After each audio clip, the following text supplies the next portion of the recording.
Oui, Joe. Ok. Peut-être pas... C'est ton homonyme, non? Oui.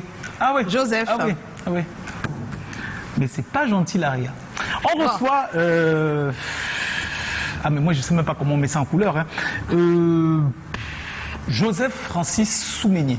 On ne devrait pas dire ça comme ça parce que simplement on devrait habiller, je ne sais pas, son excellence, sa grandeur, monument, génie, grand Manitou, ou, sauf votre respect, Joseph Francis Soumeigné. Ce que tu peux dire de plus important, c'est que je suis un admirateur de la création. Oh, c'est beau. J'explore la création, parce que la création a déjà eu lieu.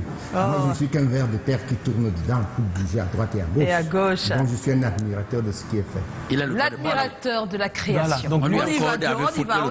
Il a le droit de parler, oui. Justement, donc on reçoit un grand admirateur de la création, un ver de terre qui explore donc les œuvres de Dieu, qui sont du monde, qui relèvent du spirituel, pour les ramener dans le physique. Et dans le physique, tu connais la forme, les couleurs, l'espace, le temps, parce que tu es peintre, sculpteur et surtout autodidacte. Tu es né au mois de juillet en 51 à Bamindjou. Et il faut dire que aussi on t'appelle le père du Djundju, du Dido. Et par cette œuvre-là, on voit justement ton style qui mêle plusieurs techniques de l'art plastique et des arts appliqués, la vannerie, la bijouterie, le tissage, la mise en couleur et la sculpture. Dans ta technique et justement ta philosophie dans la mise en forme et la mise en couleur, tu as l'habitude de dire que tu es l'inventeur du Djala, qui est l'incarnation du dépassement de soi, de la découverte de son potentiel réel.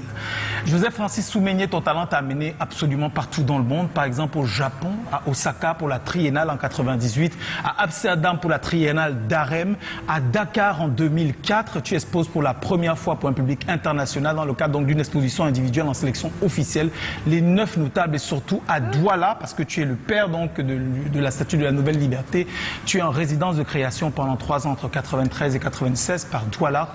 Et tu nous proposes donc cette œuvre-là qui est juste exceptionnelle. Les œuvres pour l'extérieur, tu en as créé au-delà de la ville de Douala, au Gabon, en France, en Allemagne, et surtout chez Nazoura, de Nazouret à Bangui, où tu es le père du Monument pour la paix que tu avais initié pour la Biennale d'art contemporain.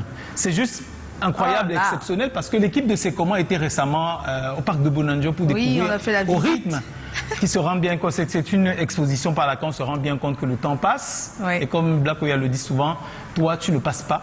Ton génie est resté intact. Même, on pourrait dire, il se bonifie avec le temps et il explore d'autres univers et d'autres prismes de la création. C'est un plaisir de vous recevoir.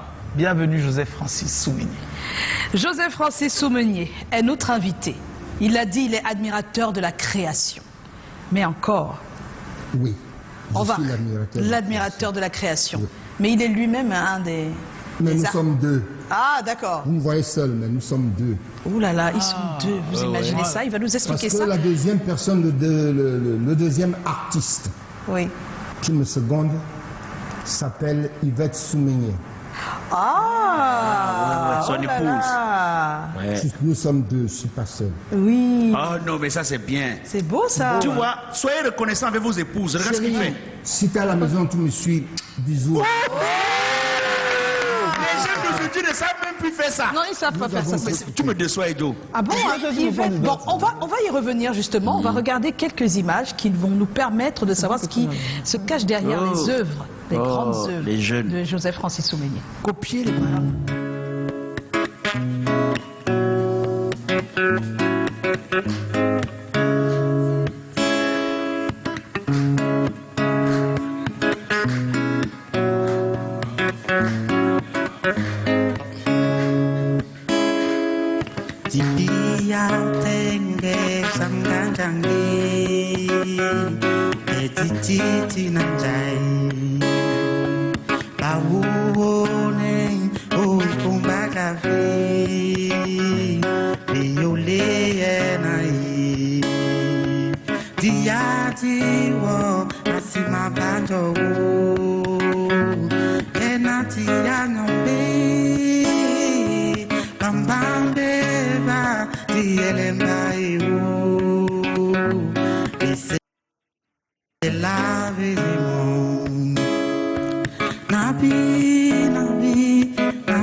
otikile mwene Kongo munyenge mu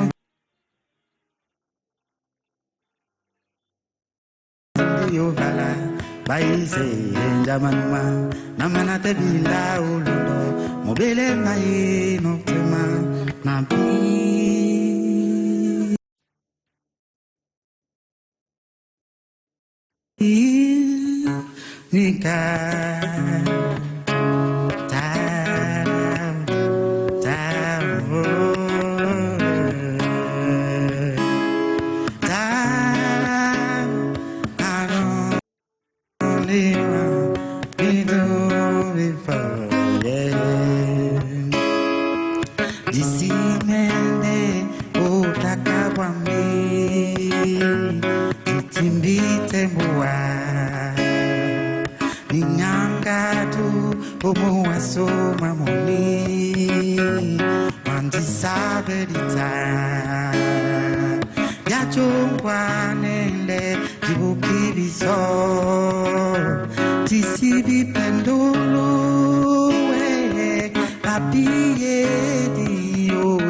nika